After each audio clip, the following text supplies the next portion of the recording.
been telling stories already. Hello and welcome back to another episode of Come Over for Dinner. I'm so excited you're... Okay. Get a drink of water. Hello and welcome back to another episode of Come Over for Dinner. I'm so excited you're joining me today. Today I have a very special guest. Her name is Jemima Dixon. She is married to Aiden, and they have a 5-month-old baby girl named Margaret, who is just absolutely adorable. She grew up and lived in Idaho her whole life. They recently moved to Hillsdale, Michigan, where Aiden attends Hillsdale College. And before being married, Jemima went to culinary school. And we're going to hear a little bit about that before we jump into hospitality, what it looks like with her being in a new town with a baby and really kind of not knowing anyone, I would guess, most of the people. Yeah. Anyway, welcome, Jemima. Thank you. So, Jemima, tell us a little bit about yourself, and we'll jump into culinary school, which you attended. I should mention that she is my daughter-in-law's sister. She used to be Jemima Merkel, and so she grew up very much exposed to hospitality of all sorts. Her mom, Becca, used to be the NSA coordinator of events and ran all kinds of things from their home. And so you grew up helping with those just constantly, definitely. every year. So after graduating, I did 4 years at New St. Andrews College.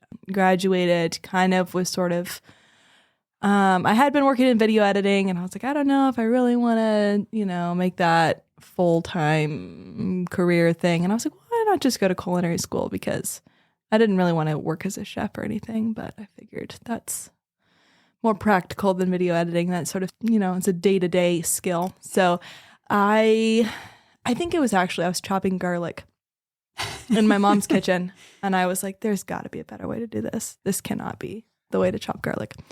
So I was like, culinary school is probably what I should do. So I Googled around. I found Le Cordon Bleu, and I found the London location. That sounds perfect. Yes, that was definitely, I looked at it on Google Maps. It was right across the street from the British Museum. Oh, and I thought, definitely, that's where I should the go. place to go. Yeah. So I graduated NSA and I moved to London. And I do feel a little bit sheepish being like, I went to culinary school, because it's a 9-month program to graduate. But then they break it down into, you can do a 3-month course. So they do, and you have finals at the end of every one, and you get a certificate. So there's basic, intermediate, and expert. I think it's called expert. Might be called supreme. I don't know. Supreme. There was something called supreme, but that might have been if you did cuisine and baking together. But I did the first 3-month basic course. So I have a certificate, but not a diploma. Okay. But, So you have the basic chef skills, the foundations. Yes. Yeah. Which would be so valuable, like you said, for just your future and the rest of your life. You can use those skills. Yeah. I think I probably covered in the first 3 months what I was hoping to get out of it in terms of, I learned how to cut garlic. That was, key. That's the big, now that we know your biggest takeaway, you need to tell us, what is the way you chop garlic? I think for one of the biggest things was just learning, so knife skills in general, but more specifically what knife is useful for what.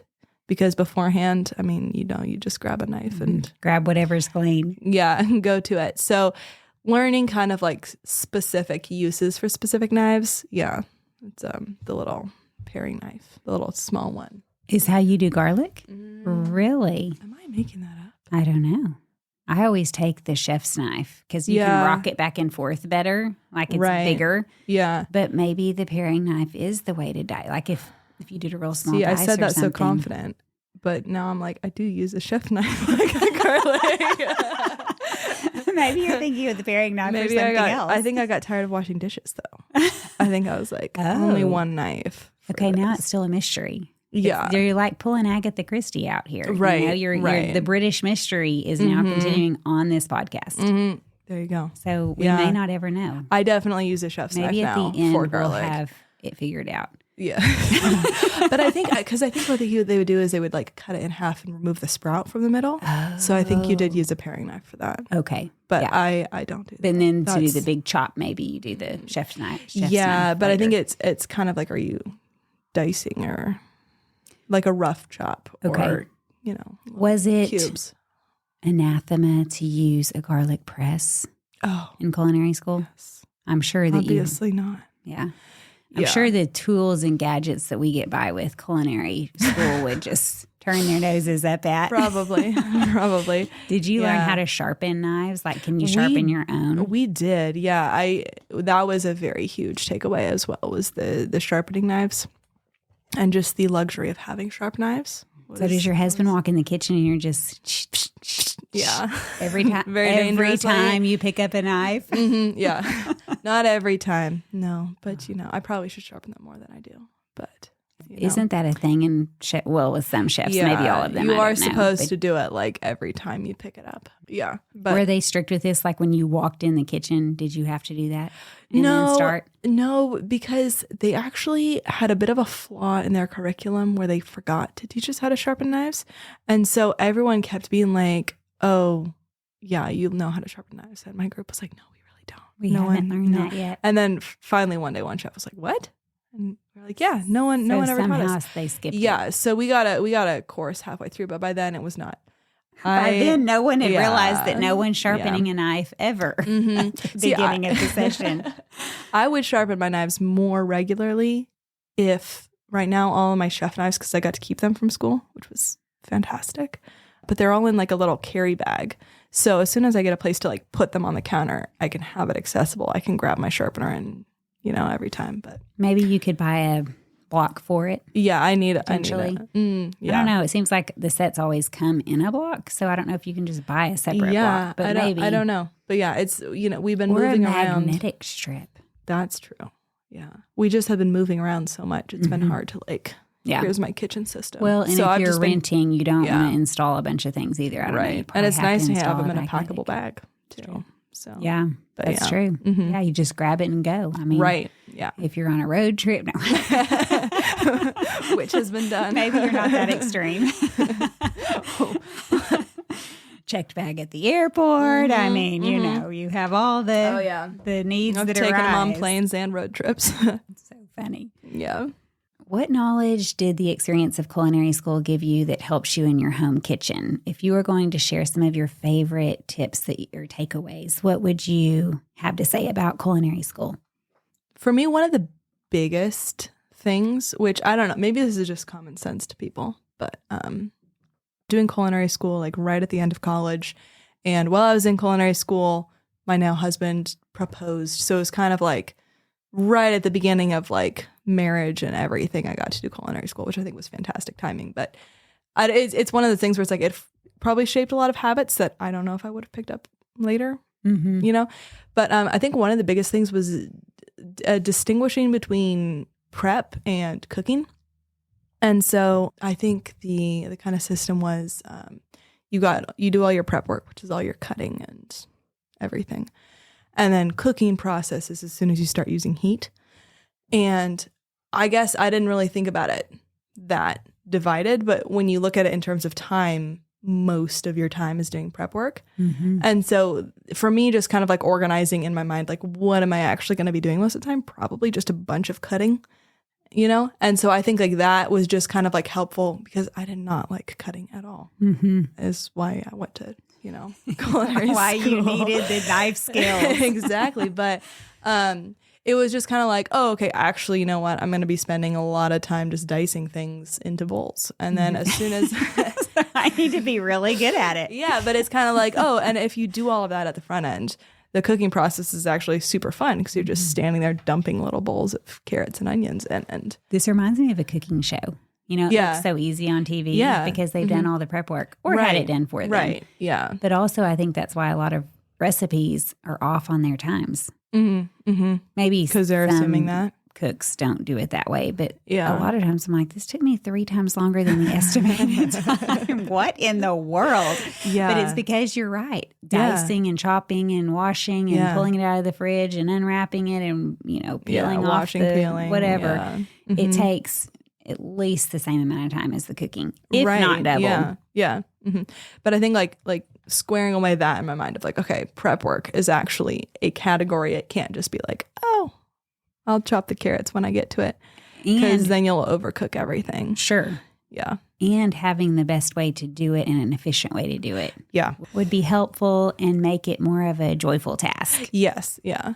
I think the other thing was cooking according to a time sheet, because we all had to have our dishes, prepped, plated, hot, at like, you had like a, maybe 5-minute margin to hit.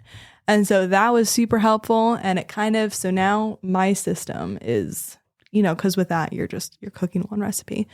My system now is, if I'm going to be doing multiple dishes, main, side, salad, I don't know, I just copy everything onto one page or maybe 2 pages so I can just have it out, because I hate on my phone because then the ads come up and it's low battery and you're having to switch between pages if you have 3 recipes. Exactly. Open. And if you're in a cookbook, then it's, you're flipping and the book keeps flipping shut and it's just unless you have rocks annoying. to hold it down. Yeah, exactly. Yeah. So I write everything out, and then that helps me know, like, okay, I want the meat out of the oven at this time, and then I can kind of work back, like, okay, if this is when guests arrive, I want the meat coming out here so that it can cool.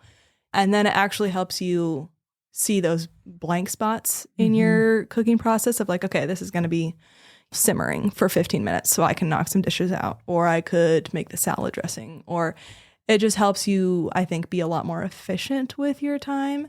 That is interesting. Yeah. So I don't know. I think, and I'll write like little time markers of like, okay, this is when I need to do this, that, or the other thing. And, maybe I want to make some dinner rolls and those cook for 15 minutes. So then you can kind of be a little bit more like, when's my oven being used for what sort of a thing. So that was really helpful, like keeping myself on a schedule. And it really helps me have a clean kitchen when people show up, because you're thinking more in terms of, I have 10 minutes here.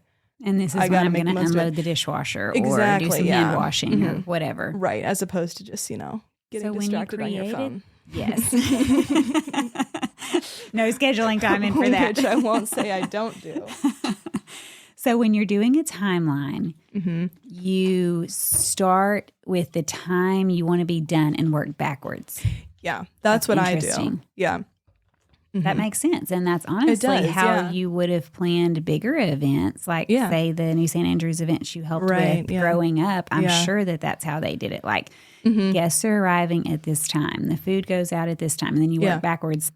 I know that's how larger events are planned. Yeah. And so doing that same method in your home would be a really great idea. Yeah. And I think to have all of it in one place. Yeah. And I think it's way more achievable. Yeah. And it's really nice to have everything on one piece of paper, I've heard sometimes people talk about that for a big dinner, like a Thanksgiving dinner or a Christmas dinner. Yeah. But to use it every day, well, just in a little bit every day. No, when guests are coming over, and it's a little bit more of a hard timeline. Yeah.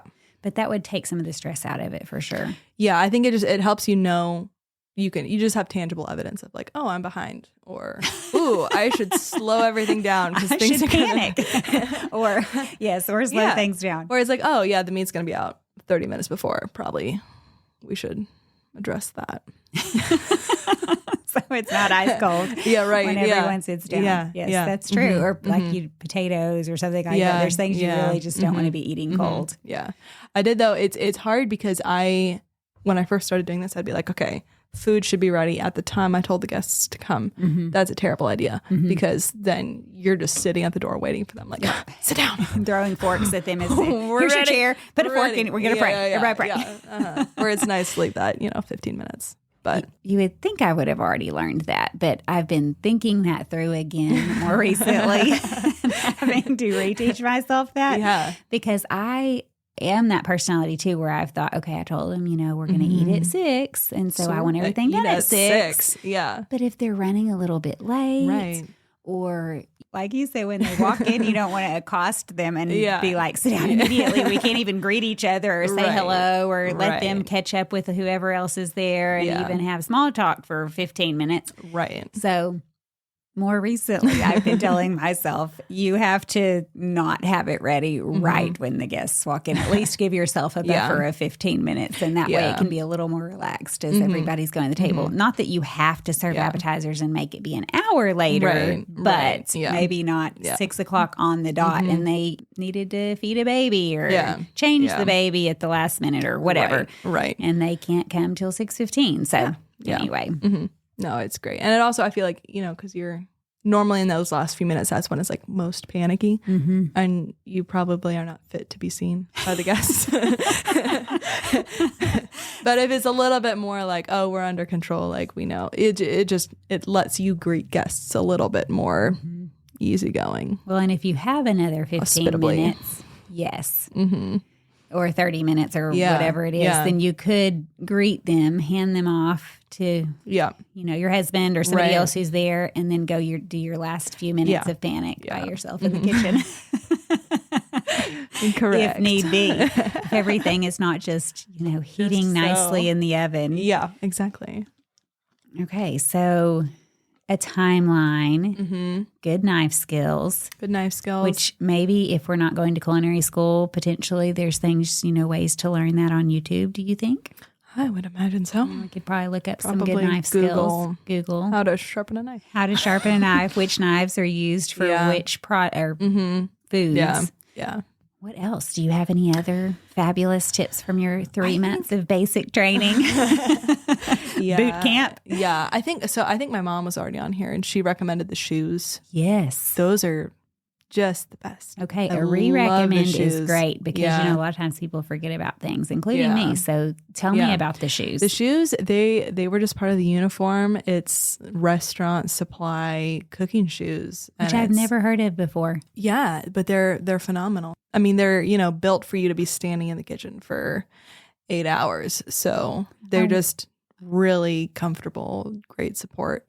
And then they got extra grip on the bottom because they're assuming you're going to be walking in really wet, slick floors with sharp, hot things. So, that's great.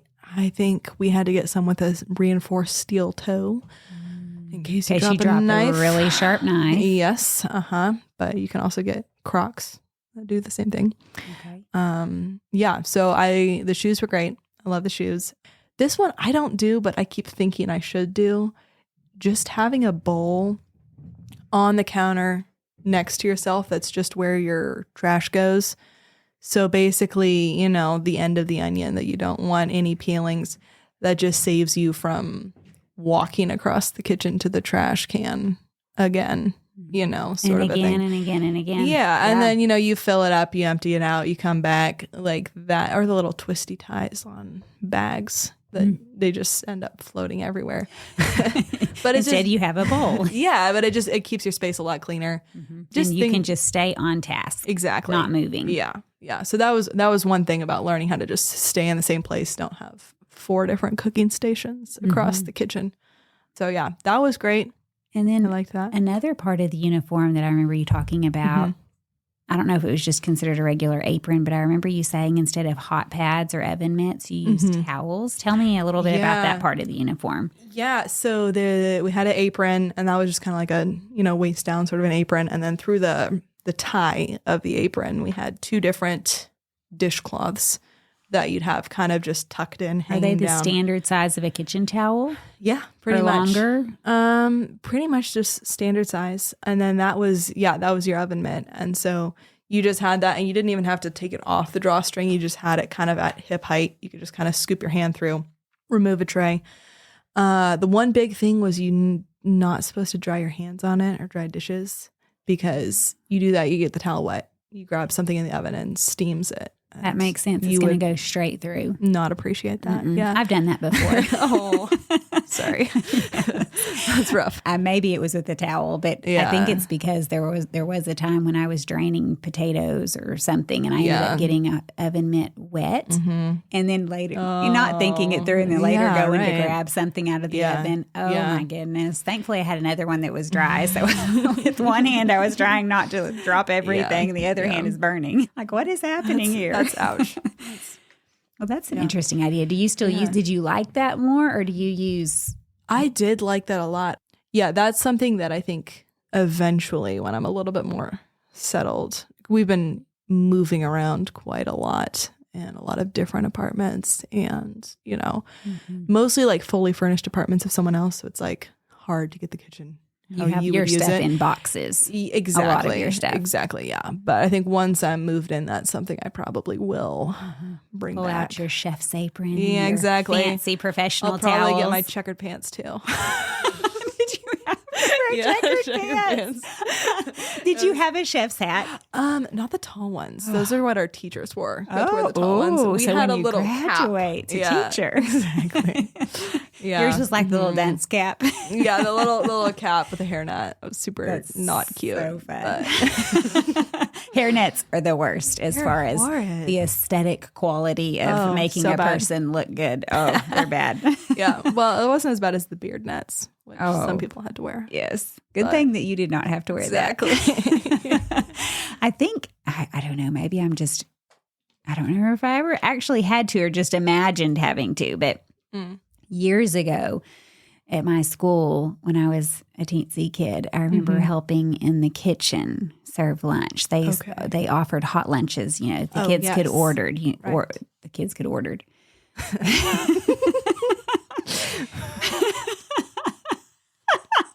I didn't learn English at this school.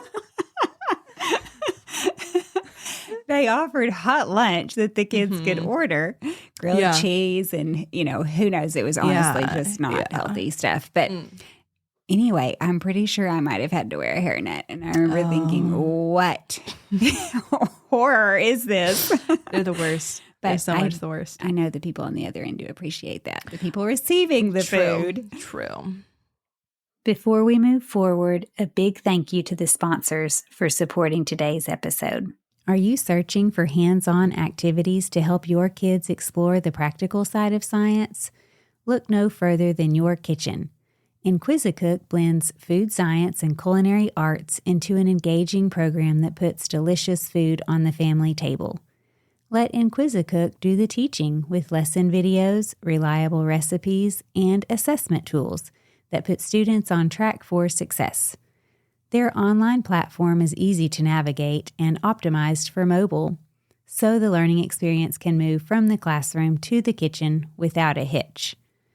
Inquisicook turns curious students into intuitive cooks, not just recipe followers.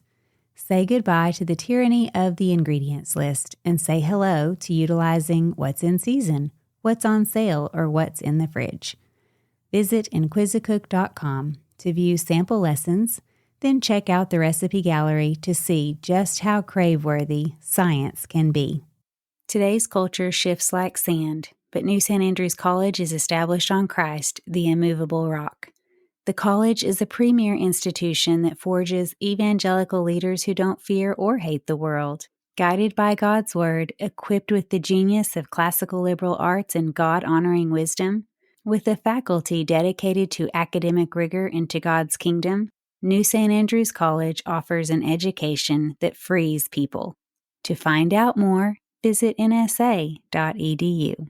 In your kitchen, you mentioned the shoes. Did you have gel mats, or you know how they have kitchen mats that I'm going to say gel, some of them are foam or whatever, but maybe it's in some restaurants, maybe it's the shoes take the place of that in restaurants because there's so much that would drop that I don't know if a mat would actually be a good idea in that sort of kitchen. But did y'all have any kind of mats? I'm trying to remember. I don't think we did. I think they maybe had them in the dishwashing area, but we didn't really.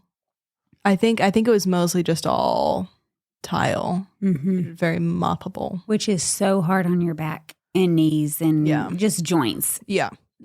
for long, long periods of time. Yes. But if you have those shoes, the shoes are great. Yeah. that would help relieve the pressure, I would imagine. If you don't have the shoes, honestly, a high recommendation that I have as you get older, Jemima probably doesn't need this recommendation quite yet. But I would stand for long periods of time on my kitchen floor, which was, I don't know, tile or something along those lines. Hours would pass and I would just notice at the end of it, like, oh, I'm just aching. Like, what is, I feel like an old lady, just hips and knees and feet. My legs were just sore. I bought some gel mats and I think they were gel mats. Because recently, after a long time, they do, kind of crack and get worn, but they lasted a very long time. I think these did have a gel core, which is a little bit more expensive, but then you can also find cheaper options. Costco and Sam's Club have them. Really? And I'm pretty sure the ones that I ordered were from samsclub.com and were ridiculously cheap. And I never have pain anymore. Oh.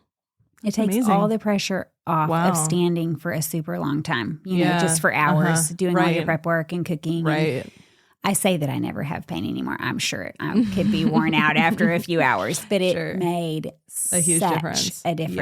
Huge difference. So anyway, that's a recommendation if you just are wearing whatever, flip-flops or something. Put them in your most used areas. Like I think I bought 3 because they were less than $20, the ones that I ordered. So they can't have been gel. They were probably foam. Sure. Memory foam or something like that. But I put them in front of the oven, in front of the sink, and then in front of the counter. It seems like, is it easy to clean? Okay. Yep. You just wipe them down. Okay. They're not fabric. The ones that I got, they're more I was imagining them being sticky. Yeah. Oh, they're more of a, I'm trying to think of what the type of material would be. It's something that you would just wipe down with a rag, like a soapy rag. Okay. You could probably hose them off. Now, if they crack eventually, which again, the first set I had for years, and then I've had this set for years, and there's no cracks, and so you could probably even take a water hose to them. But I just take like you were wiping a counter down. I just take a rag and hot soapy rag or something, wipe them down, and then dry them, and they're fine. Do you have any other tips you learned from professional chefs that you found to be just kind of aha moments, things that you still use in today's life? Or both of those things.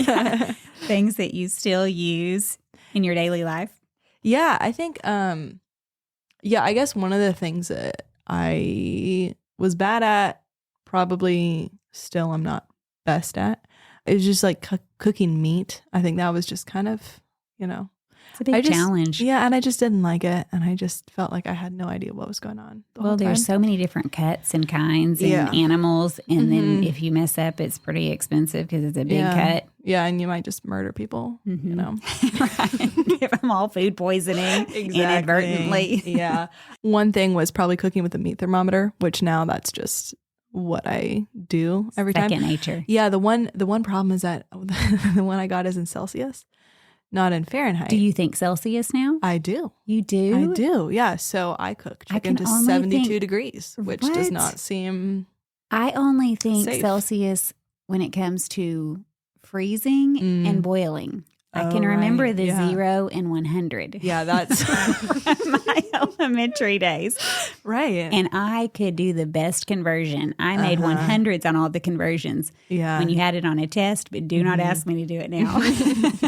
I'm so stuck in Fahrenheit. Yeah. Yeah. So that's my meat thermometer. I probably could get a Fahrenheit one easily, but if you've learned it, second nature again. Right. Yeah. That's pretty great. Yeah. I think the one thing though, cooking steak that was very helpful to me is their process. This is like cooking steak with an oven, so not grilling or anything.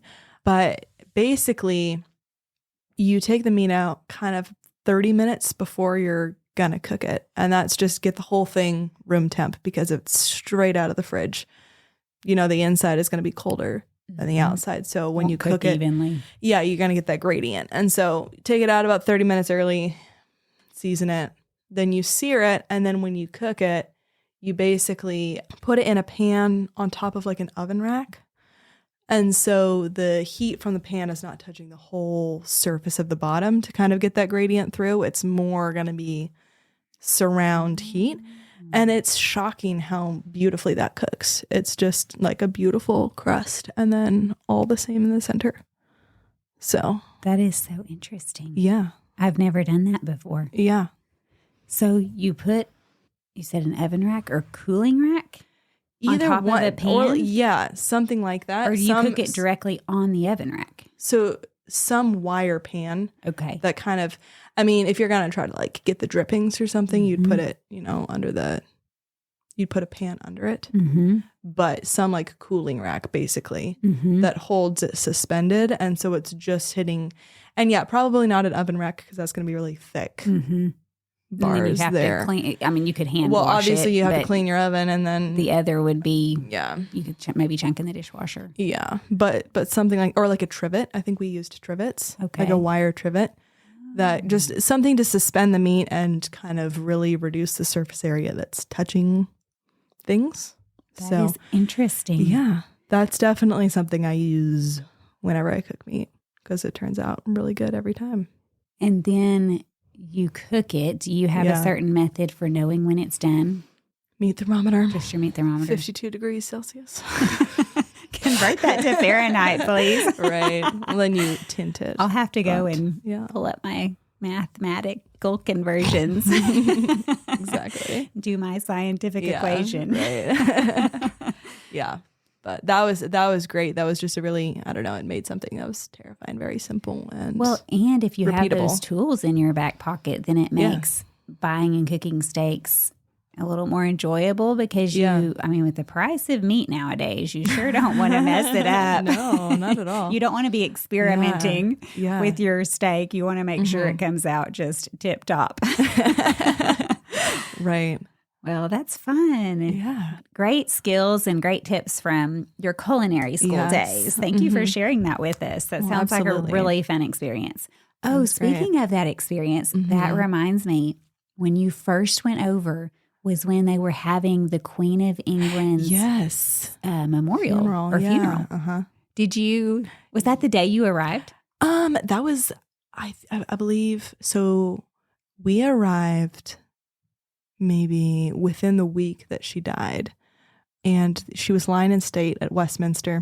And so my roommate and I, maybe the second day we were there, we're still living the jet lag high, but we're like, we're going to go stand in the queue to see the Queen.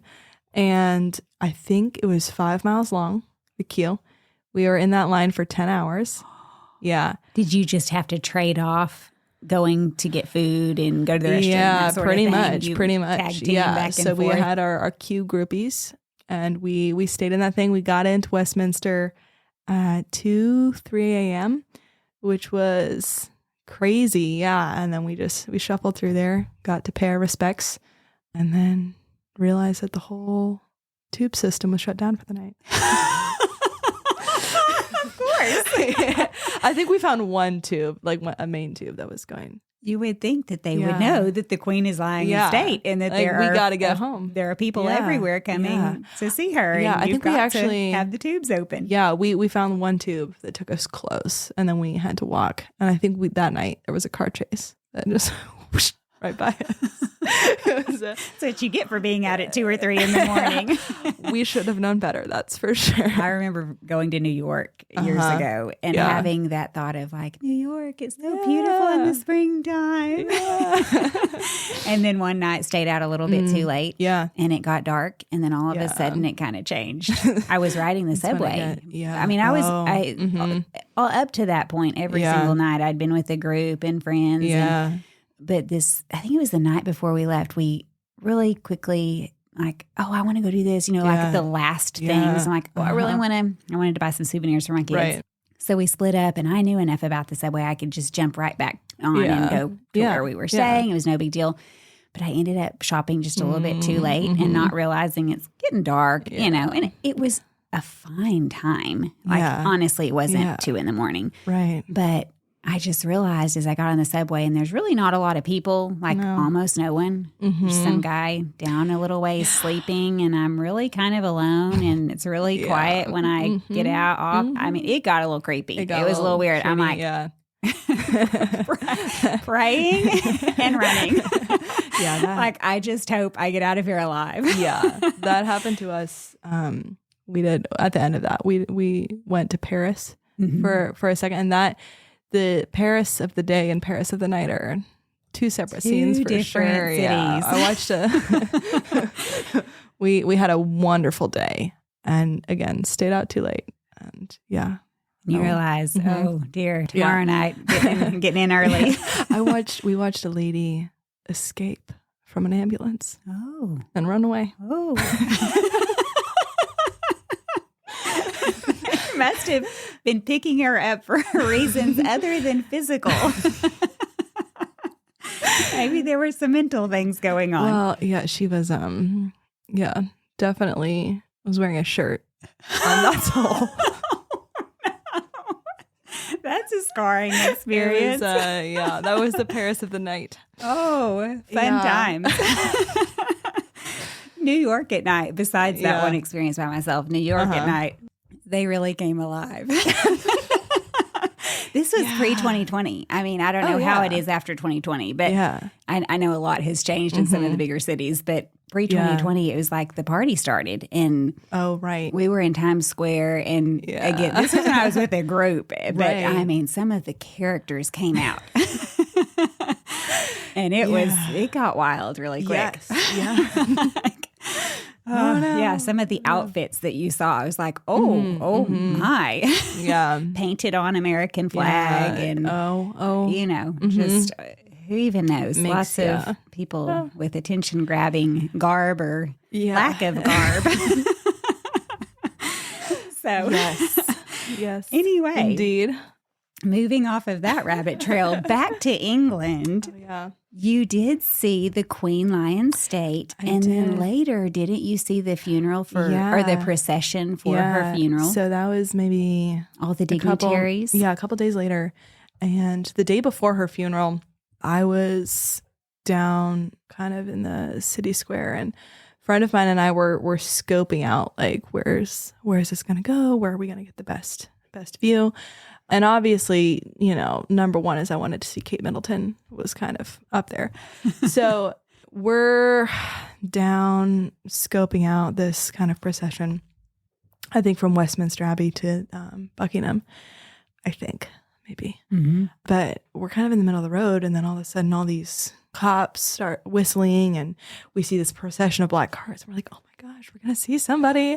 So you back out of the road. We back out of the road. You don't get run over. Obviously, I pull up my phone. I'm filming. My friend is trying to spot people. And, it's all these black cars, and you can see silhouettes of people in the cars. And one goes by, and we're like, I think that's, I think it was maybe Trudeau. It looked like Trudeau. We're like, okay. And then, we saw Camilla. We're super excited. And then we thought we saw Kate Middleton, and we're so thrilled. And they pass, and then we go over to a cop, and we're like, who was it? He's like, oh, that was Joe Biden. Dang it. That's not complimentary to Kate Middleton. I think Camilla, it was Jill Biden. I think. Yeah. And then the rest were probably just random secretaries. So the windows are pretty tinted. Yeah. Okay. Well, no. You could see the profile for sure. We just were a little too excited. You just were sure you were seeing the royal family. Yes, but I did see Kate Middleton the next day. You did? Yeah. She was. Then after we left that, we were walking along. We saw the president of France come out of a hotel. Because it was, every world leader was in London right then, and within 6 blocks. So that was fun. We saw a bunch of Secret Service come get Nando's and take it away to go. Nando's is like a fast food thing. So I don't know. Maybe that was what Joe Biden was eating that night. Yeah, but the next day during the procession, we got to see the whole royal family. So I have a photo of King Charles and of Kate Middleton.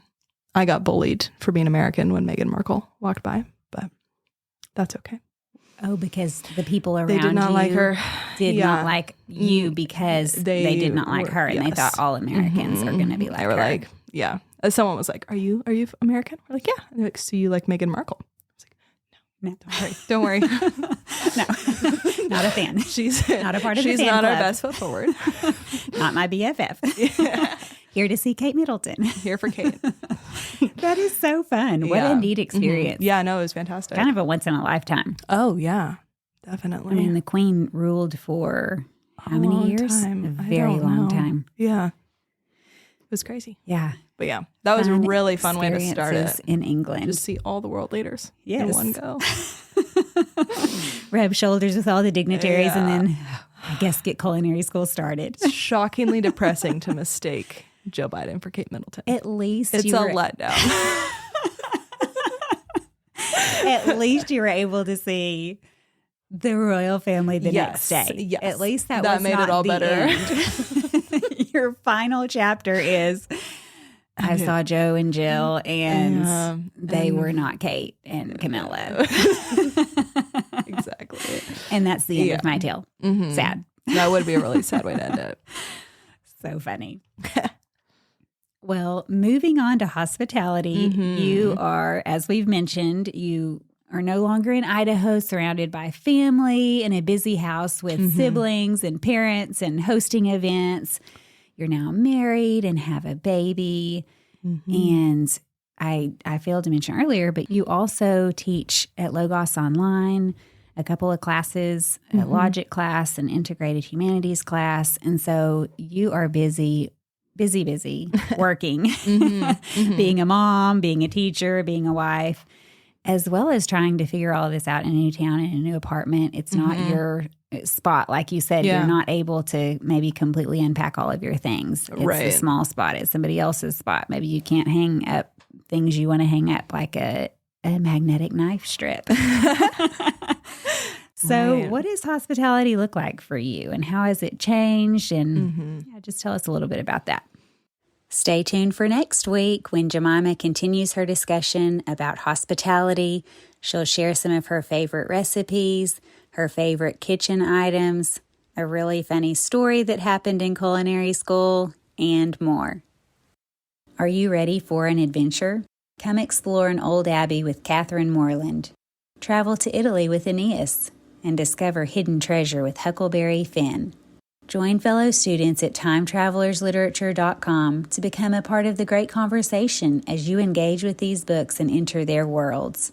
As you read and participate in class discussions, you'll gain a deeper appreciation of the unique historical, cultural, and literary contexts of each piece of literature. Courses are designed to enhance your reading skills and help you uncover the connections between different literary treasures. Classes for junior high, high school, and adults are available at timetravelersLiterature.com.